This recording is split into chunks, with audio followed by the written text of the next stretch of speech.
Hello learners, I'm Dr. Gautam Chaube of Atmaram Sanatan Dharm College, and I'm here to take you through a video lecture on MEG 7 Kanthapura by Raja Rao. In the previous presentation, we looked at Raja Rao's techniques of characterization. We tried to contextualize Raja Rao. We tried to place Kanthapura in the tradition of Gandhian fiction. In this video lecture, we will be looking closely at the characters in Kanthapura.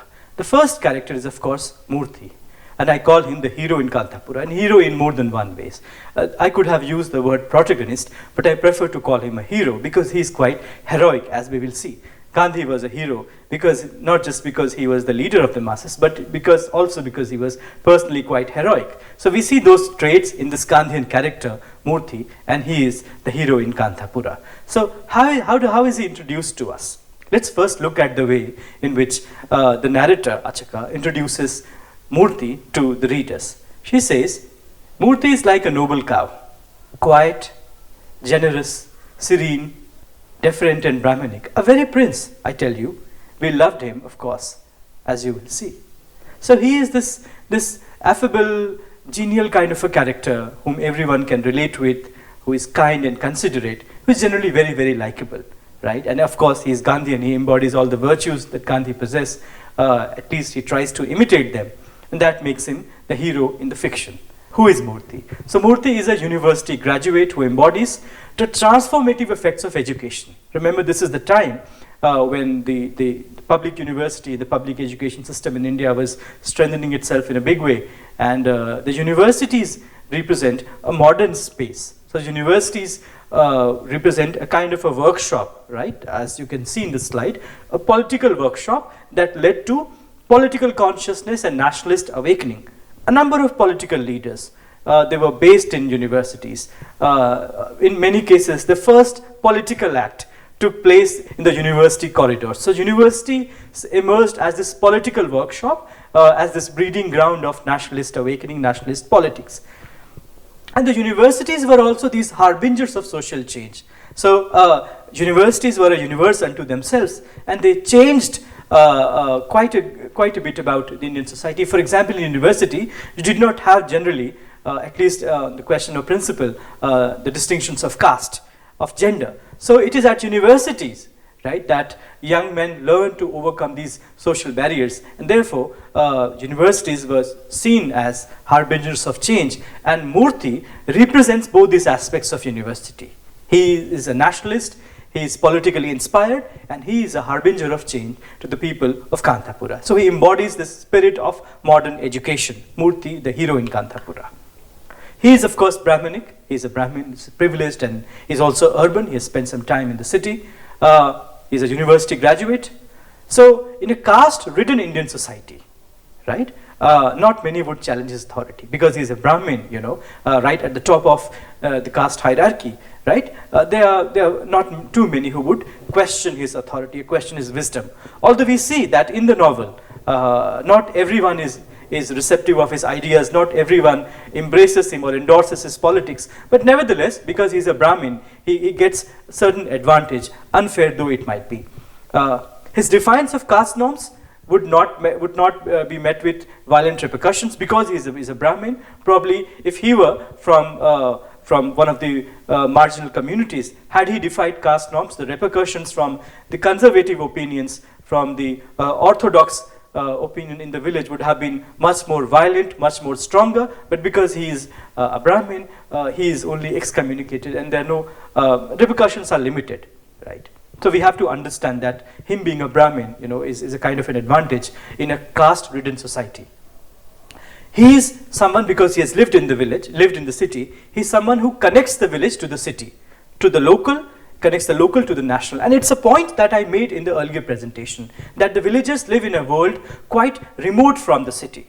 And therefore, when Gandhi arrives in the city, it is at times through a city returnee, somebody who has been to the city, who has heard him speak on a public rally, comes back to the village and tells the villagers about this man and his politics and the transformative capacity and the change that he promises. So Murthy in the novel is the character who connects this village, this tiny little village, to the city, and he connects the local to the national. And what is national? National in this case is a charged political scene of national political struggle, of freedom movement. And he's someone who simplifies Gandhi to the villagers. Now Gandhi, of course, as we discussed in the previous lecture as well, is a complex character. He has a lot to say on economics. Of course, he's a political figure. He's a social change. He's an agent of social change. So he represents a complex kind of a character. And villagers are too simple to decode Gandhi unless someone does it for them. So in the novel, Murthy comes across as the character who simplifies, who decodes Gandhi for the villagers. And that is also something that makes him heroic. So he is the local Gandhi man, the term that has been used, local Gandhi man. Now he exhibits qualities that one would like to see in a leader, someone who leads from the front, someone who doesn't desert his people, someone who bears the brunt of authority ahead of others, somebody who is prepared to suffer for others. So he exhibits all those qualities that one would like to see in a leader. He has endurance, he's forgiving, and he has this willingness and capacity to suffer, capacity for suffering. He also is someone who leads by example, and that is very important for the nationalist movement. And if a character were to live by Gandhian ideals, it is very important that he leads by example the way Gandhi does. So Murthy therefore is somebody who leads by example, and that also makes him very heroic. And the term Gandhi man, if I ask you to reflect on the term Gandhi man, it is both a term of praise as well as one of censure and condemnation.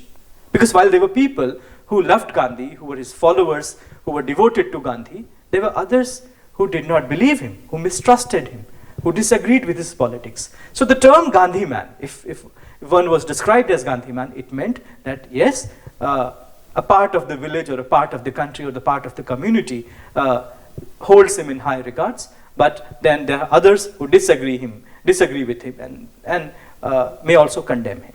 What is it about becoming a Gandhi man? How does one become a Gandhi man? And to reflect on this question, it's not easy to become a Gandhi man. Gandhi man, as we've seen in the previous slide, is a problematic figure.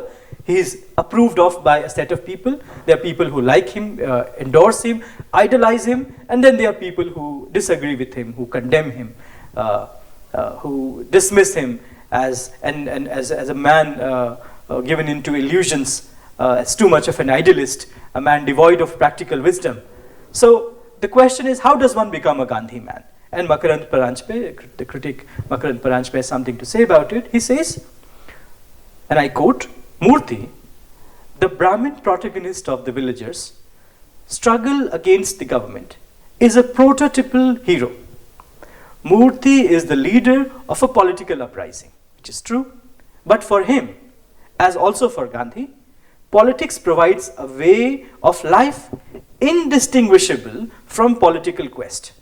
Becoming Gandhi is a deeply spiritual experience. So becoming Gandhi is not just about participating in Gandhian movement. Becoming Gandhi is not just about championing or advocating the causes that Gandhi championed. Becoming Gandhi is not just about reading books about Gandhi or by Gandhi. Reading Gandhi, becoming a Gandhi man is about this inner transformation, right? The politics that we see that Gandhi represents, that Gandhi champions, is inseparable from a program, a simultaneous program of overhaul of the individual. So it is in fact a deep spiritual experience. It's a kind of a spiritual awakening, and the two cannot be separated. So the politics cannot be separated from this vibrant program of transformation, of inner overhauling, if I can use that term.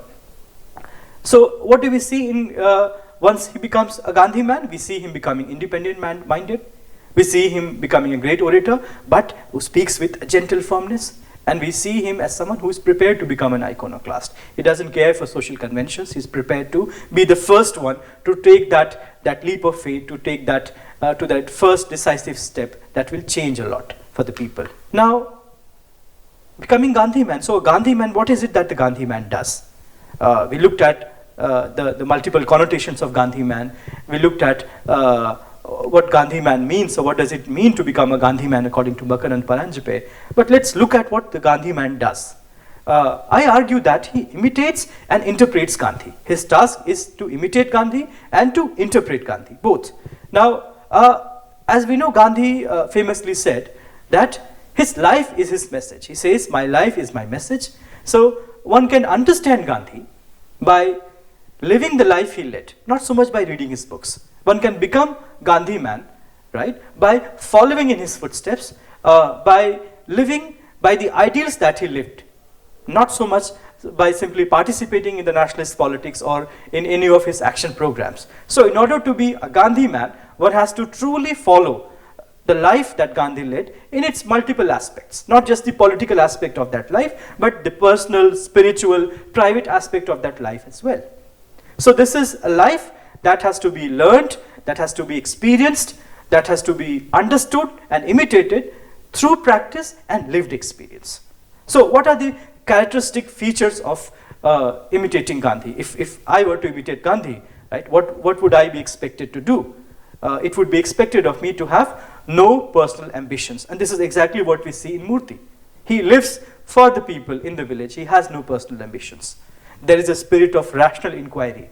Do not accept the dogmas, the rituals uncritically. There has to be a spirit of rational inquiry. Even though Gandhi uses religious terminology, even though Gandhi is deeply religious, we see him as a rational character who asks important, although at times disturbing questions.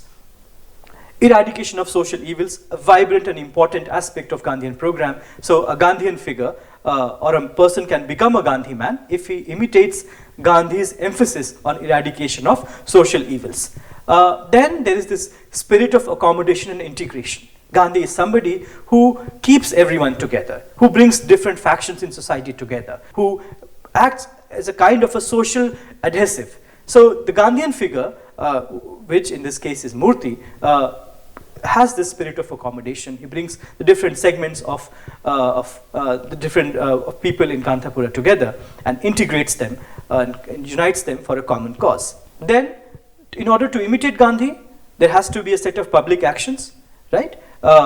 There's no as such private life in the sense which is hidden from the public eye. One has to live in the public. So the Gandhian figure must exhibit a set of public actions that oscillate between mass action and constructive program, calling out injustice and self-reflection. So if you look at Gandhian politics, there were times when he led the nation during the non-cooperation movement, during civil disobedience movement, during salt satyagraha, during Quit India movement, and when he was not leading the people, right, he was spearheading these constructive programs. So eradication of untouchability, of dissemination of education, hygiene, women empowerment and such. So in order to imitate Gandhi, one has to maintain a kind of a balance between mass action and constructive programs, and we see that in the case of Murthy.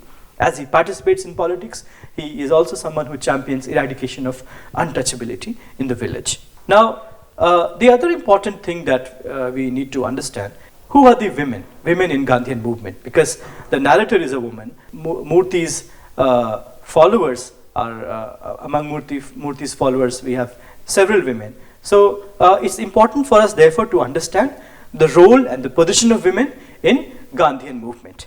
Now Gandhi drew, and he was perhaps the first one to draw a woman in the political domain, right? Women prior to Gandhi were largely confined to their homes, but with the arrival of Gandhi and with the launch of his first action program, first truly national mass movement, he invites women to join the ranks of the revolutionaries, to join the ranks of the nationalists, the satyagrahis, and he draws them into the political mainstream.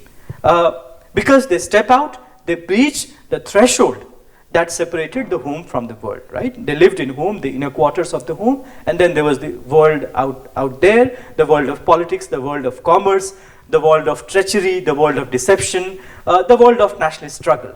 And that world was remote from the world that they lived in. So Gandhi, he drew women out of the home and invited them to breach the threshold and connect with the political mainstream. And perhaps the best example of this stepping out of the boundary can be seen in Tagore's famous novel, Ghare Baire, which has been translated into English as Home and the World, which is set in 1907 Bengal. Bengal, after the partition of Bengal, and it examines the repercussions of such transgression. In the novel, there is this Zamindar's house. His wife is inspired, Bimala is inspired to participate in politics, but her transgression of stepping out of the house, stepping into the world, has repercussions at times, very tragic repercussions for the family. Again, widows had a special role in Gandhi's scheme. He invited them because they did not have, as he argued, much to lose, so he invited them to participate wholeheartedly in the nationalist politics. So because we have a set of women characters and strong women characters who not only fight alongside Murthy, but in fact take his position in his absence, it was important for us to understand the position of women in Gandhian movement, and that is why we had this little discussion.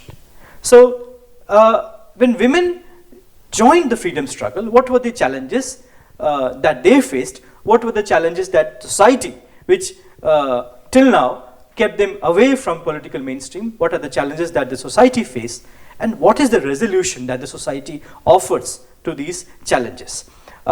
Now, the challenges of integrating women's movement were manifold, and historian Partha Chatterjee has written a great deal about what he calls the nationalist resolution of women's question, right? The manner in which our nationalist leaders addressed and solved this conundrum as to what to do with women in politics, how to accommodate them, how to adjust them, and how to, at the same time, hold on to the traditions that we have treasured for centuries. So he has the following suggestions. Start with the assumption that even though we might be at a disadvantage in the material domain, we were ahead of the British in the spiritual domain. It's an important lesson. All our leaders believe that spiritually we were much ahead of the British, right? In every other sense, in the material sense, they were ahead of us, but in the domain of spirituality, we were certainly much ahead of them. And women were custodians of India's spirituality. So women were put in charge of a domain where we had a natural advantage, the domain of spirituality, right? In that sense, they had an important role to fulfill. They were custodians of our spirituality. Now, life at home might suffer some changes, naturally. If people were to participate in politics, the family would no longer be what it used to be before the onset of the nationalist movement. If men and women were to step out, if they were to be locked in jails, if they were to bear the brunt of British oppression, if they were to suffer lathi charge, naturally the family will change. But the spirituality, right, the indigenous spirituality that we represented had to be kept intact. And who is responsible for the uphold or the preservation of Indian spirituality? Women. Now, regardless of all other changes, women could not lose their feminine virtue. This is also important, right? While the world around them changes, while the family around them changes, they must not lose their feminine virtue because they are the custodians of Indian culture, Indian spirituality, and Indian spirituality and culture is inextricably connected to feminine virtues. There would have to be a marked difference. Then there's this question of westernization. If women were to participate in politics, they would be, people feared westernized. So there has to be a kind of a marked difference in the degree and the manner of westernization of women from men. Men could westernize in different ways. The question of a woman westernizing had to be addressed differently. The burden of keeping the family intact, true to Indian tradition and belief, rests with women, and therefore they must be preserved. However, as a result of this resolution, women felt that they were torn asunder. Their participation in nation making was limited. They did not know where their priorities were. It was very confusing, it was very disorienting, this kind of resolution where the women were invited to participate in politics, but at the same time asked to hold on to tradition, where the women were invited to participate in constructive program for radical social change, but at the same time they were asked to hold on to values that the family system in India has nurtured or treasured for centuries. This often yielded results and created possibilities that could not be subsumed within this paradigm. So Partha Chatterjee argues that the nationalists in India offered these resolutions to the question of women, as to how to accommodate women in nationalist politics. However, the results or the possibilities or the channels, the branches of this participation, it spread out in directions, sprouted in directions that could not be subsumed within this paradigm. And therefore, we see a crisis in Ghore Baire. Bimala does not conform to the nationalist resolution, which leads to crisis in Ghore Baire. Now, women in Kanthapura.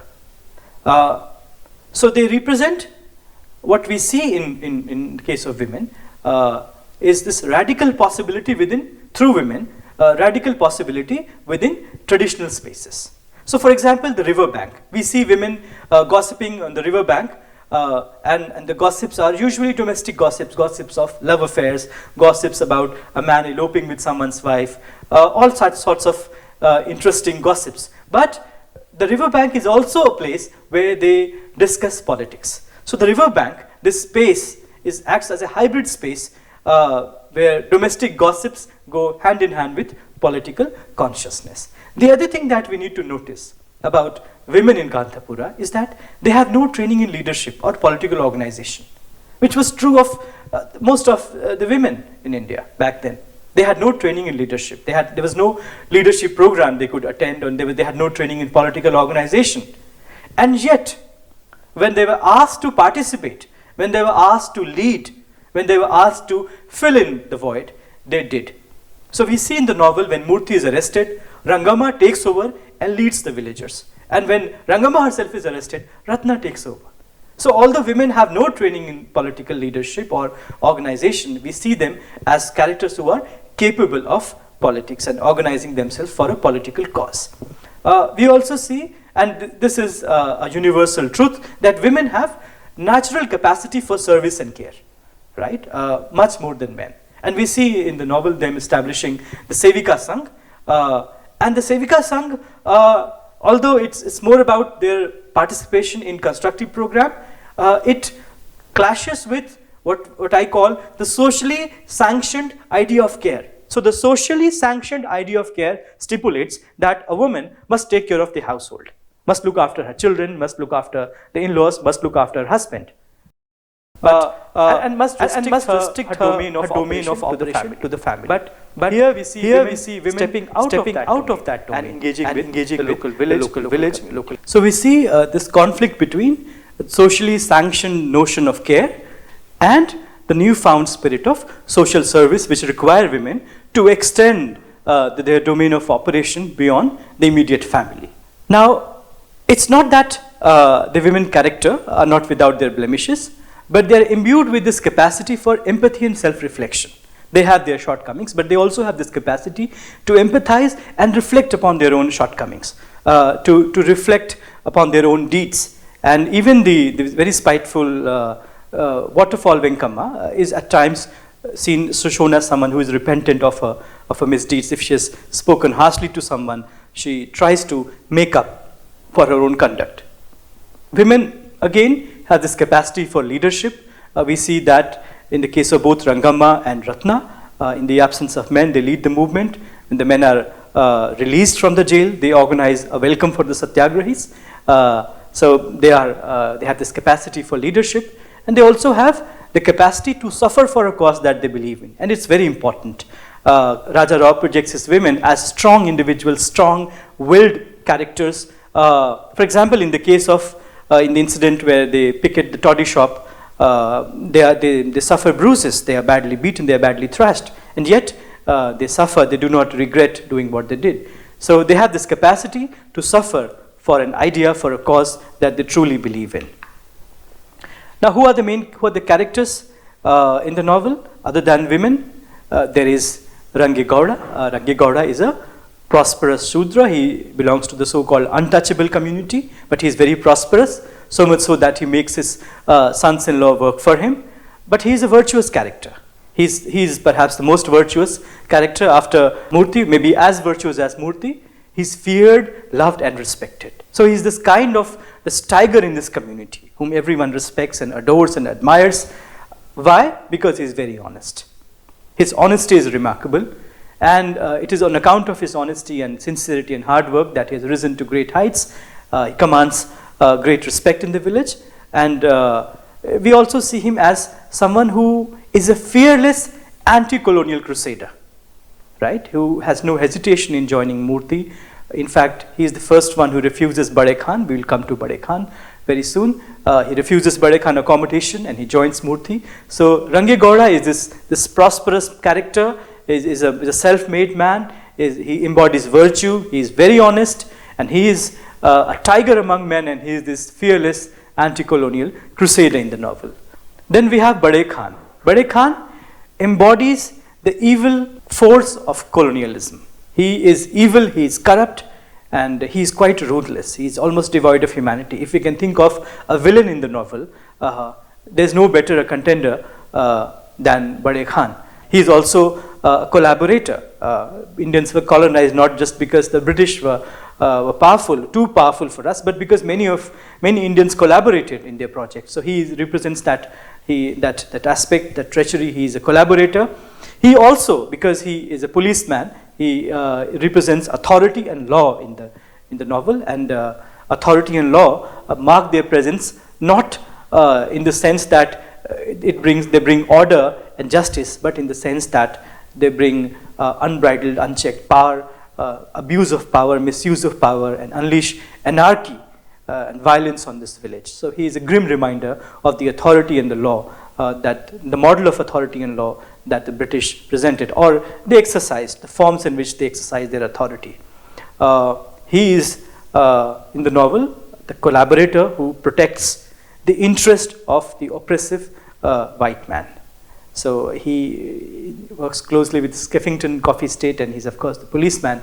So he represents this aspect of a native collaborator with the white oppressor, who is ruthless, who is evil, who is corrupt, who represents everything which is literally rotten in that colonial system. Then we have the Bhatta, is a village Brahmin who has the scriptural authority, like Murthy is a Brahmin, and he's conservative.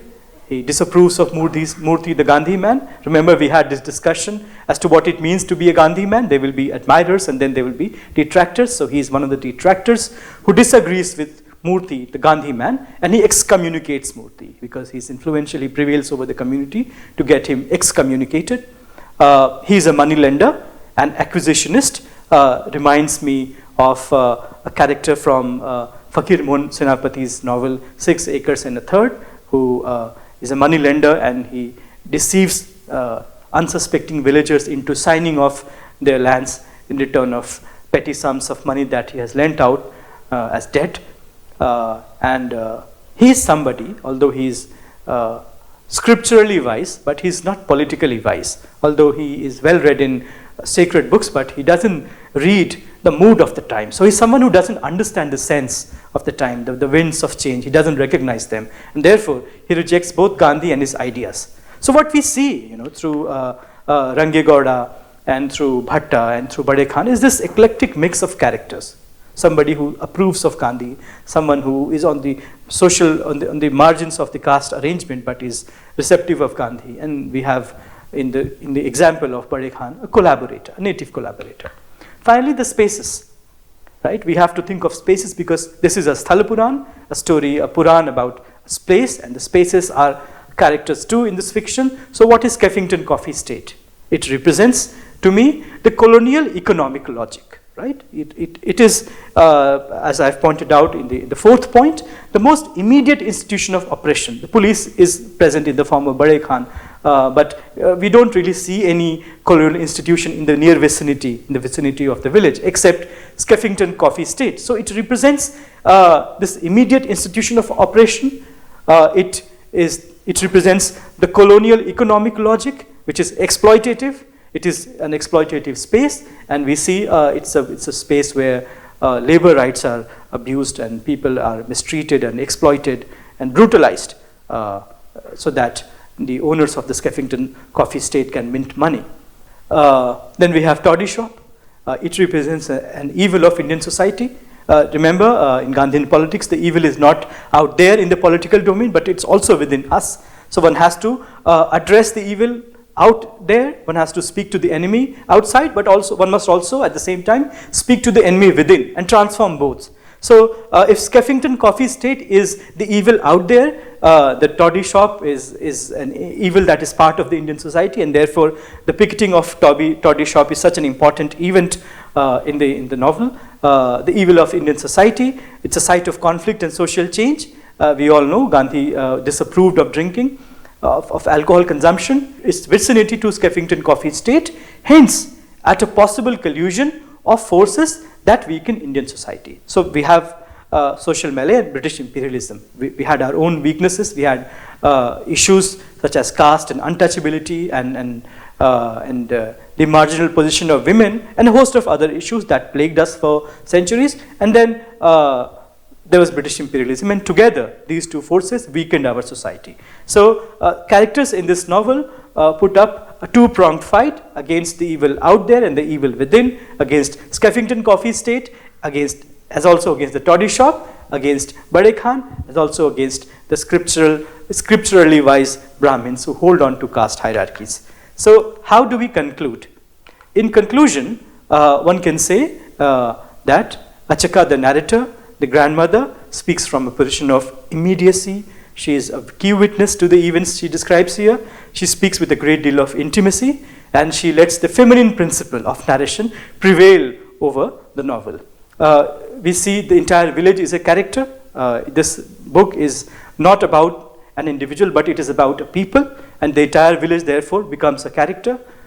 This book is about a Gandhian hero. In Murthy, we have a Gandhian hero who embodies Gandhian spirit, who fights with Gandhian ideals, but eventually settles for Nehru. We see women in politics, the repercussions of women joining politics, and we see that there are many spaces in the village, and each of those spaces have a certain symbolic meaning. Thank you.